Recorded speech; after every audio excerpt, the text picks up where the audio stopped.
Estamos en Faro Caribe, en Colombia, nuestro país. Durante todo este mes de abril se celebra el Día del Niño. En conmemoración a esto, en Faro Caribe estaremos hablando acerca de temas importantes para esta población.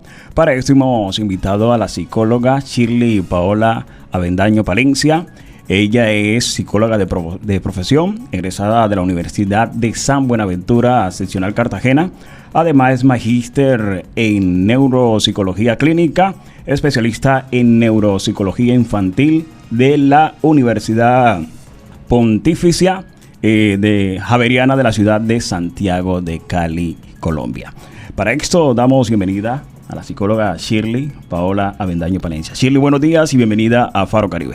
Hola, muy buenos días a todos. Muchas gracias, John, por la invitación aquí a este programa y bueno, también chévere que también se dé este tipo de espacios, ¿no? Para abordar este tipo de temáticas que realmente, bueno, ya ahorita más adelante tú le vas a dar toda esa información, pero que realmente son necesarias. Así que bueno, saludo a todos los oyentes y los invitamos a que, bueno, estén muy atentos a lo que vamos a desarrollar en la mañana de hoy.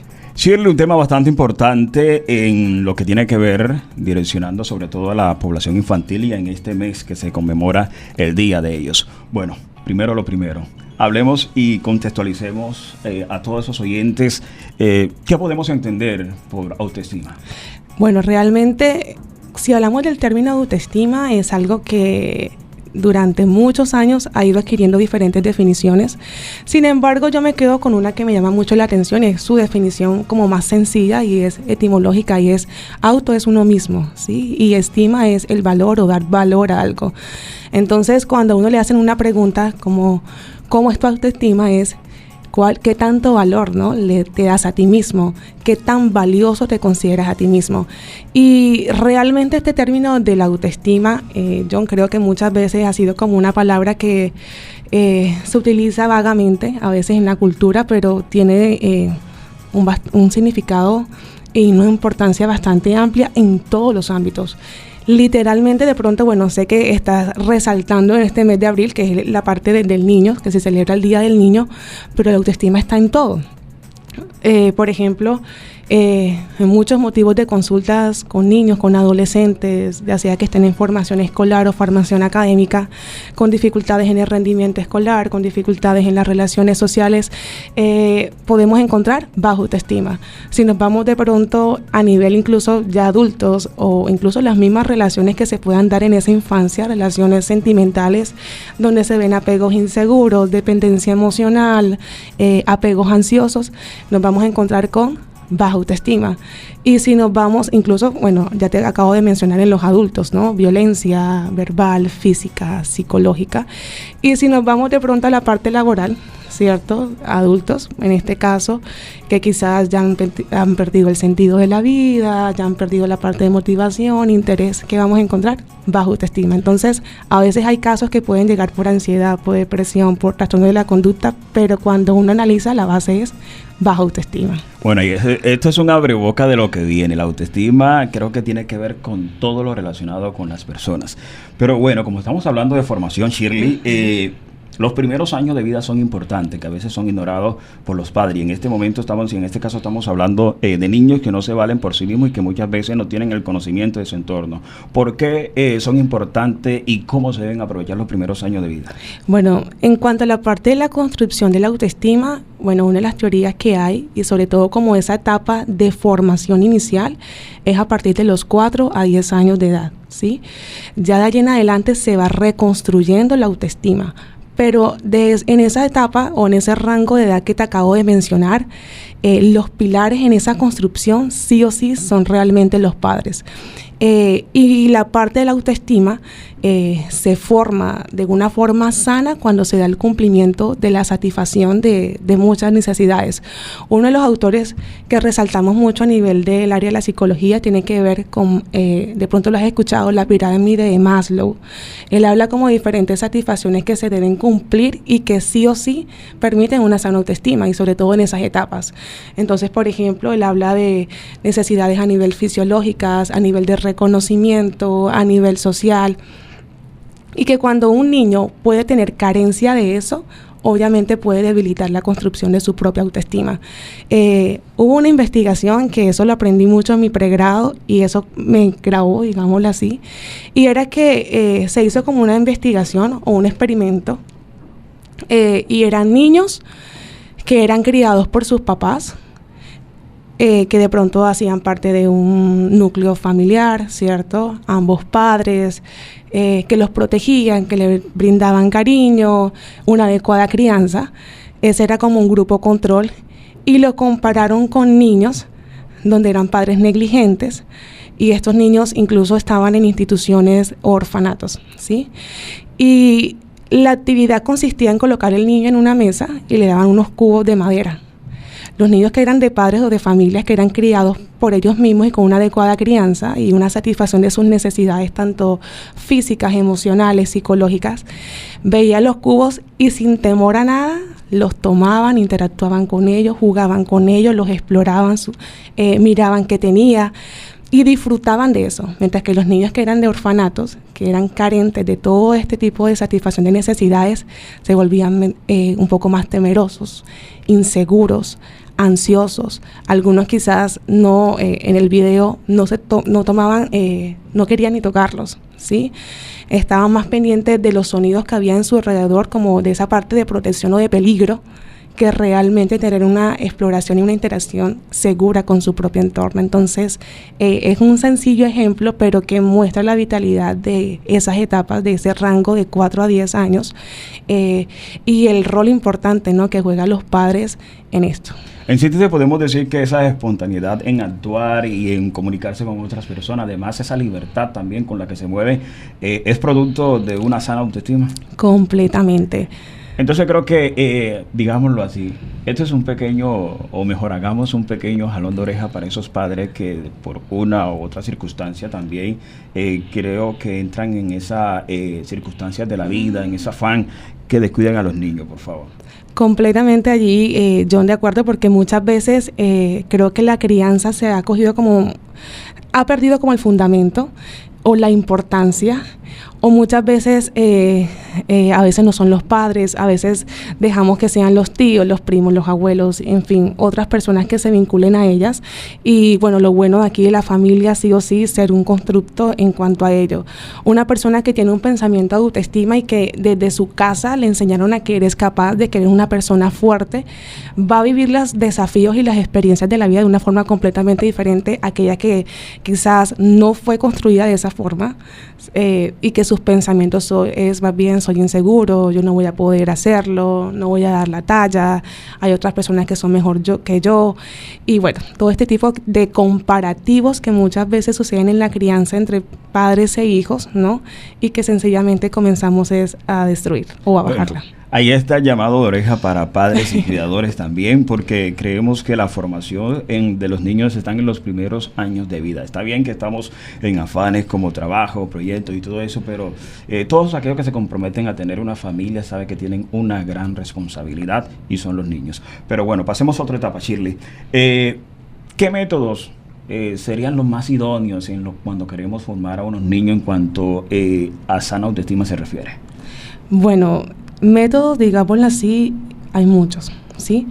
Sin embargo, hay un autor que me habla mucho en cuanto a ese proceso y habla de 6 pilares a nivel de la construcción y también a nivel de la reconstrucción de la propia autoestima.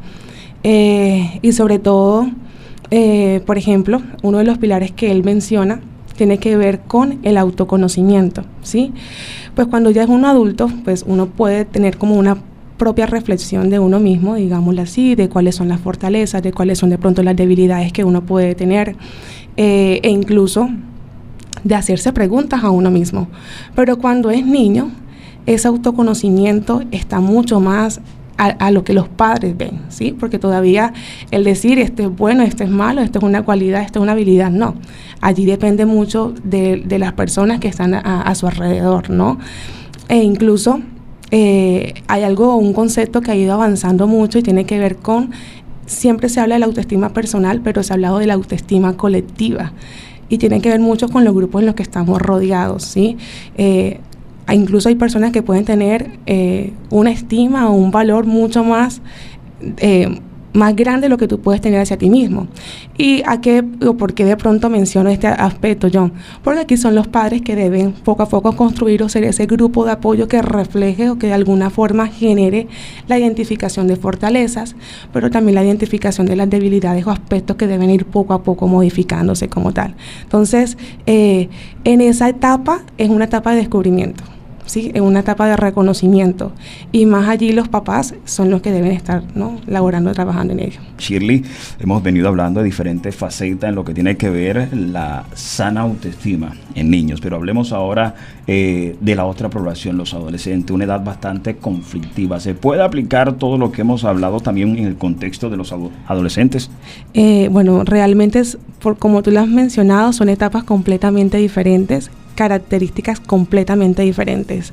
Cuando son los niños, casi lo que más prioriza es y todavía se encuentra es la parte del contexto familiar, pero ya un adolescente no está solamente encerrado, ya el adolescente está en un contexto mucho más amplio y es involucrado en el contexto social, y allí pues lo que también se resalta o lo que para ellos puede ser importante tiene que ver también es con lo que el otro dice, y también a diferencia del niño ya tiene un mayor autoconocimiento de sí mismo, un mayor autoconocimiento de los otros también.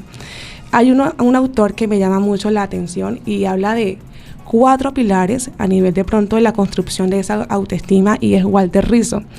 Y este autor menciona algo, y es que dice que la autoestima, y sobre todo en esta etapa de la adolescencia hasta la adultez en general, está fundamentada en 4 pilares. Uno que esos es la parte de autoconcepto, y para tener un autoconcepto pues debo saber o conocerme a mí mismo, y decido si me gusto, si me acepto o no me acepto, ¿sí? Tal cual como soy. Un niño todavía esa parte de aceptarse sí o no, pues apenas está en esa construcción de lo que soy, ¿sí? Un adolescente tiene también una construcción de lo que es, pero ya tiene un panorama un poco más amplio también, porque ya tiene una mayor etapa vivida, ya ha tenido mayores vivencias, ya ha tenido mayores experiencias que van formando y por sí mismo van formando su propia autoestima. Pero también habla de algo, y es la autoimagen, es decir, ¿me gusto o no me gusto? ¿Sí?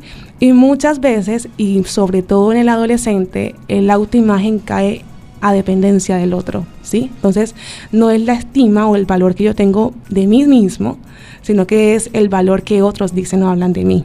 Es decir, ¿sí? Que aquí el proceso es más crítico porque entra la interacción del adolescente social, con su entorno y con otras personas. Entonces, si los demás hablan bien de mí, mi autoestima y mi autoimagen, en este caso que lo estoy resaltando como ese pilar, pues es positivo o es adecuado.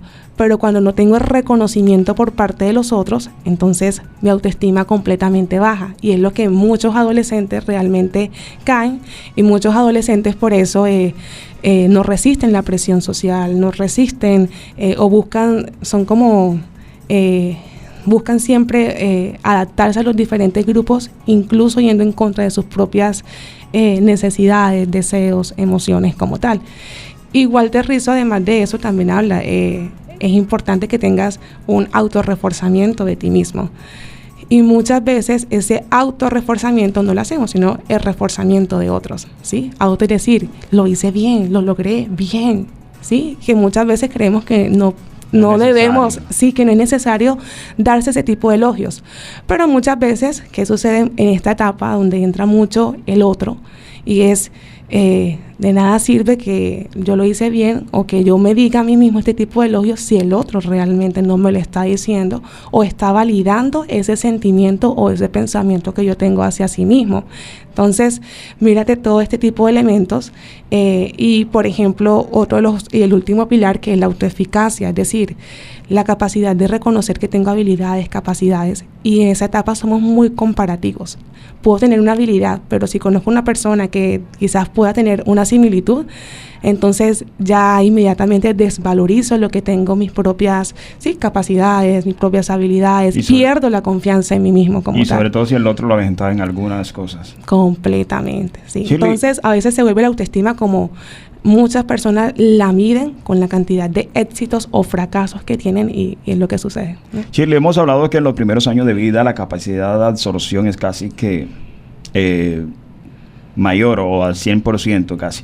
Pero bueno, podemos caer en el error que si hemos formado a un niño en su edad de adolescente, los problemas en lo que tiene que ver con la autoestima serían menores. ¿Esto es cierto? En decir que de pronto durante esas etapas iniciales a lo que te refieres si hubo una carencia a nivel de autoestima y poder mejorar su autoestima. No, hablamos de la formación, que de pronto algunos padres que se han tomado la tarea de formar al niño entre los primeros años de vida creerán que no es necesario de invertir tanto tiempo cuando lleguen a su edad de adolescente para también formarlo en este campo. No, realmente la parte de construcción y reconstrucción de una autoestima es a lo largo de la vida, ¿sí? No es como los padres hasta esta edad de pronto influyen en la construcción, ¿no?, de esta, sino que realmente incluso muchas investigaciones hablan que ya la etapa donde de pronto llega como al clima, digámoslo así, y de todas las crisis que podemos tener es después de los 70 años. Wow. ¿Sí? Entonces, todos estos tiempos se va a requerir, obviamente, a la parte inicial está la familia, pero también es importante, sobre todo en la adolescencia, y por eso te hablaba de la autoestima colectiva, los grupos en que nosotros realmente estamos, si nos conviene, si resaltan, si aportan nuestra autoestima o sencillamente, pues, al revés, la debilitan, ¿no? Entonces, no, es una tarea que es constante, ¿no? Es en toda la vida.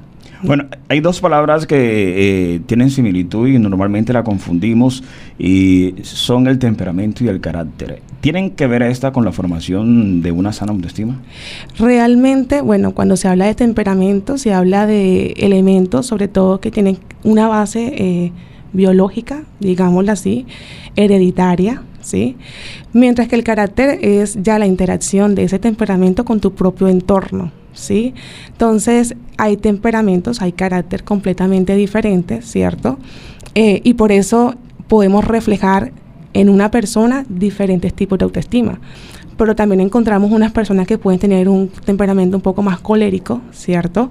Y podemos resaltar que pueden tener una autoestima sobrevalorada, donde de pronto resaltan demasiado sus actividades, las sobreestiman demasiado y allí cae o menosprecian, ¿no?, al otro como tal. Por eso es como esa parte negativa. Entonces allí sí entra esos componentes de temperamento, de carácter que llevan a una persona a generar ese tipo de valorizar lo que otra persona también puede tener.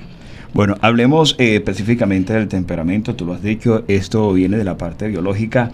La autoestima se puede transferir. Recordemos que los niños aprenden mediante la ejemplificación. Se puede, de una forma en la que el padre actúe, puede transmitirle una sana o mala autoestima a su hijo. Completamente, John. Algo que no tiene la autoestima y que lo tiene el temperamento es que la autoestima no es hereditaria. ¿Sí? La autoestima debe construirse. Apenas que nosotros pues estamos ya en el mundo, allí comienza el inicio y la construcción de nuestra autoestima, ¿no? A diferencia del temperamento, que ya son algunos rasgos que incluso podemos hablar de generación a generación que se pueden ir transmitiendo, ¿no? Sin embargo, tú acabas de decir algo y es que tanto se puede como contagiar o enseñar, ¿no?, o fomentar. Y es sí. Y es el ideal, ¿sí? Incluso Walter Rizzo habló de vivir de una forma íntegra. Y la forma íntegra solamente se puede lograr cuando ya tú logras tener una autoestima, una buena autoestima como tal, y puedes contagiar a otros de esa buena autoestima, ¿sí?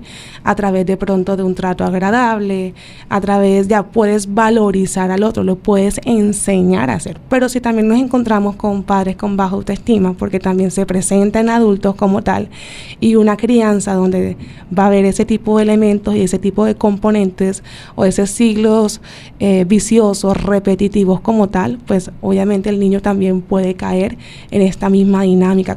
Entonces, por eso el trabajo de aumentar la autoestima no solamente es como voy a aumentar la autoestima a mi hijo, quiero que mi hijo tenga una buena autoestima, es también como padre verificar si yo también tengo una muy buena autoestima.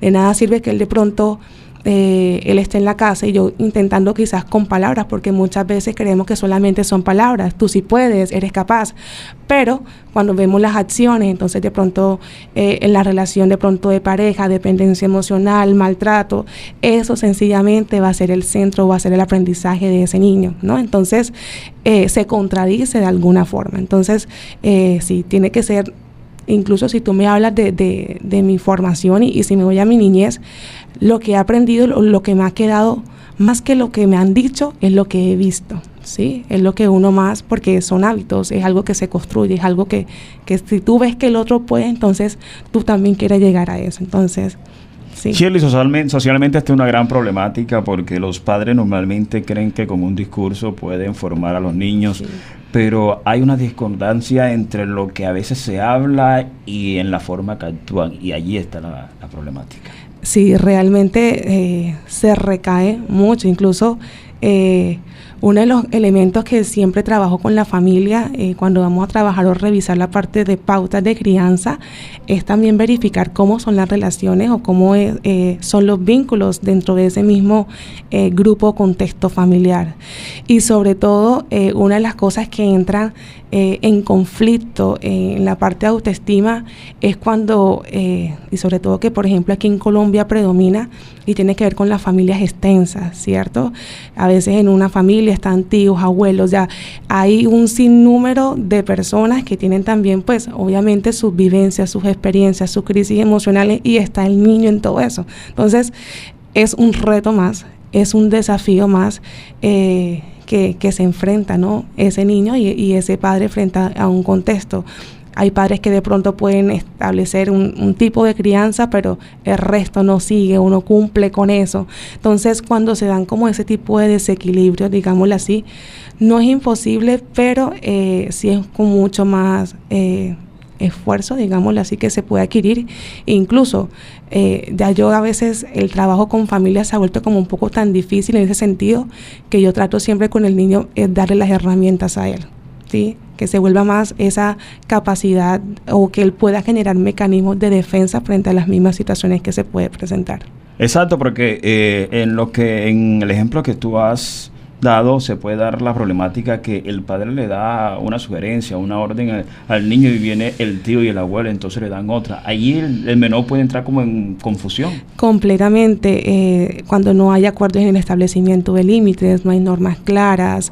También se crea mucho, sobre todo en las familias extensas, incluso a veces también en las nucleares, diversos estilos de crianza. Entonces encontramos la madre que es sobreprotectora, pero encontramos el papá que quizás un poco más permisivo, un poco más rígido, y todo eso también entra en choque porque no se da una armonía, digámoslo así, dentro de los elementos de crianza. No hay una estabilidad en cuanto a ello, y eso hace que muchas veces pues la conducta del niño pues también se divida, ¿sí? Hay niños que pueden actuar con el padre de una forma y con la madre de otra forma. Hay un dicho que suena un poco, sí, hay un dicho que es un poco cruel, pero dice: el mico sabe en qué palo trepa, ¿sí? Entonces ellos saben que pueden adquirir con el papá, ellos pueden saber qué adquirir y conocen el límite también de cada uno, y en etapas muy tempranas.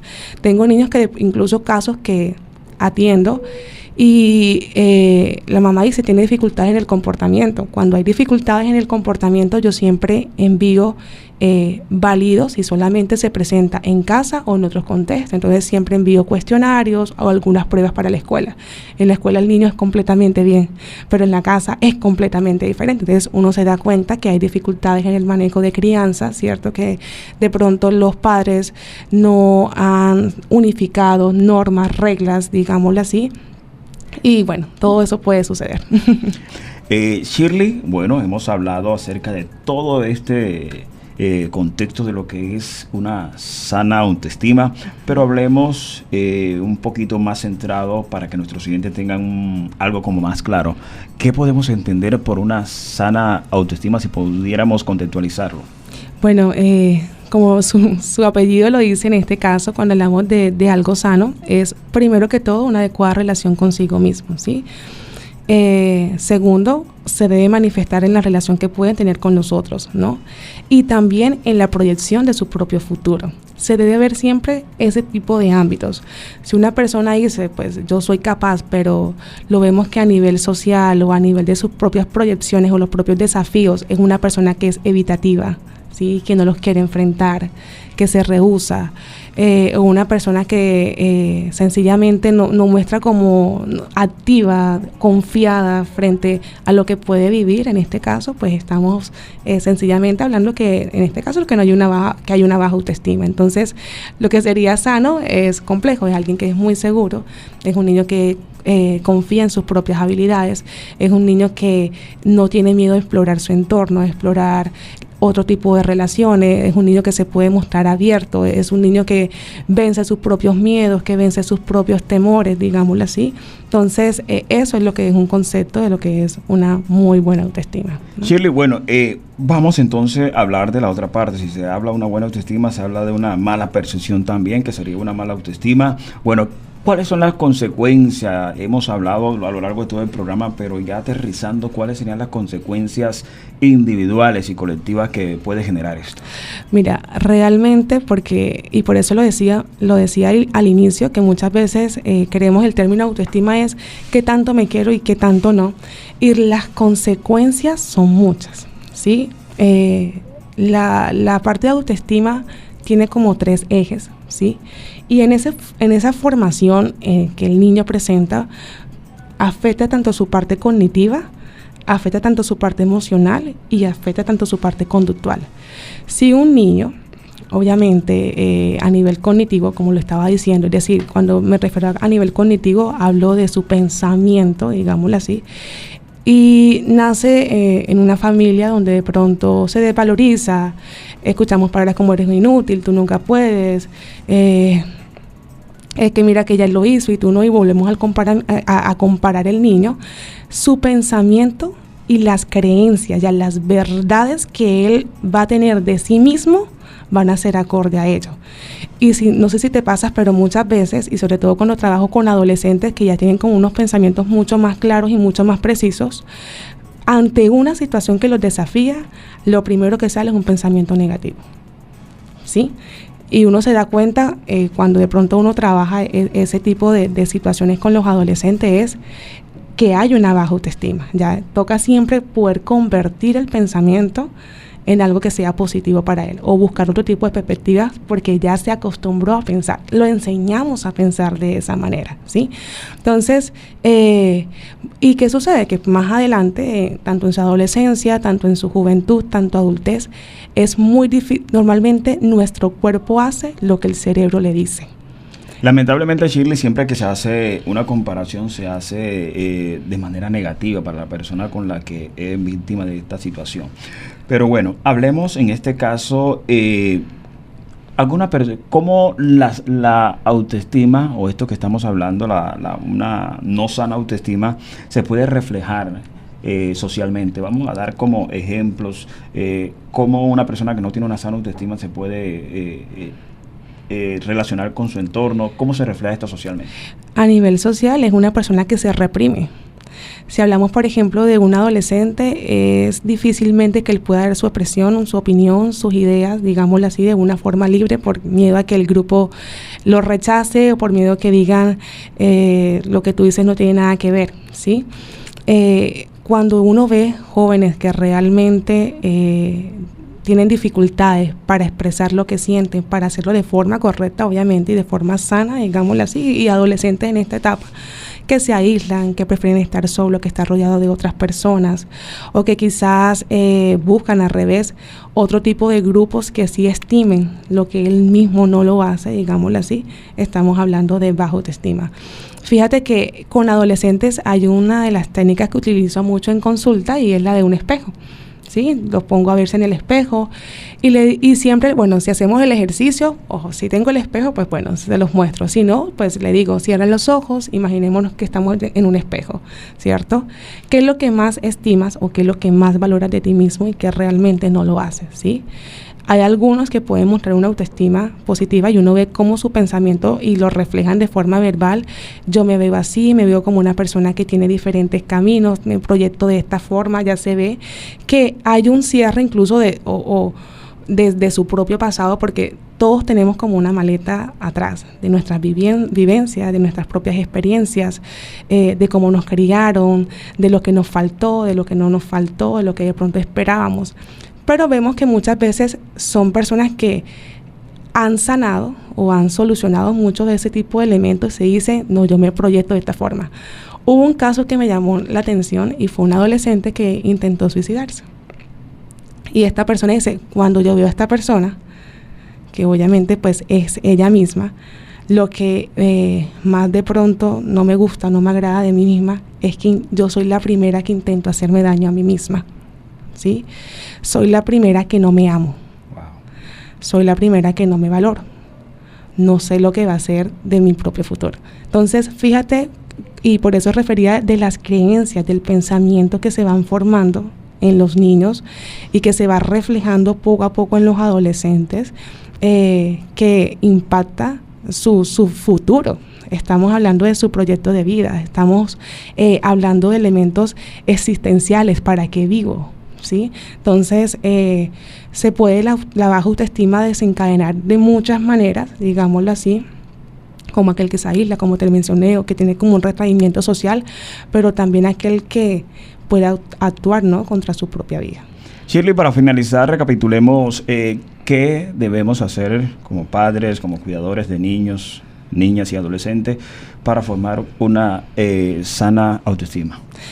Bueno, una de las cosas que he mencionado, sí o sí, evitar todo tipo de comparación. Y realmente los padres, si tienen 2 hijos, se comparan entre los 2 hijos, ¿sí? Si tienen el primo, siempre están comparando a veces los comportamientos de uno, mira que él sí pudo, y entonces evitar ese tipo de etiquetas que muchas veces se pueden generar.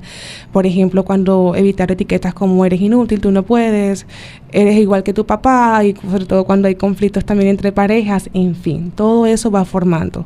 Y me voy mucho y resalto mucho, digámoslo así, lo que puede generar también una adecuada autoestima en este caso, y es la pirámide de las necesidades que se presenta, y es la pirámide de Maslow, y habla tanto de la satisfacción de necesidades fisiológicas, de sentirse seguro, de tener un sentido de pertenencia y un reconocimiento y autorrealización, ¿sí? Son 5 elementos que son principales y que deben de alguna forma satisfacerse en estas primeras etapas a nivel de pues, la niñez y la adolescencia, para poder generar una autoestima positiva, ¿no? Estamos en Faro Caribe y hemos hablado acerca de cómo formar una sana autoestima en niños y adolescentes con nuestra invitada Shirley Paola Avendaño, psicóloga de profesión, egresada de la Universidad San Buenaventura, seccional Cartagena, magíster en neuropsicología clínica, especialista en neuropsicología infantil de la Universidad Pontificia Javeriana de la ciudad de Cali, Colombia. Shirley, muchas gracias por haber aceptado esta invitación y haber compartido todo ese conocimiento con nosotros. Un placer, muchas gracias por este espacio, y bueno, creo que la tarea es bastante grande, ¿no? Y es como el mensaje, y espero que de pronto muchos, ¿no?, papás que puedan estar escuchando, podamos no solamente tener este conocimiento, sino también poder aplicarlos. Creo que esa es la base de todo. Creo que podemos hacer mucho más, digámoslo así. Así que bueno, esa también es la invitación, ¿no?, de construir personas, de crear personas con adecuada autoestima para que puedan tener una buena interacción, ¿no? Y puedan tener una mayor satisfacción también personal. Bueno, y el mensaje es que nunca es tarde para iniciar, así que para nada. Manos a la obra. A todos ustedes, muchas gracias por estar con nosotros. Nos encontramos en nuestra próxima emisión.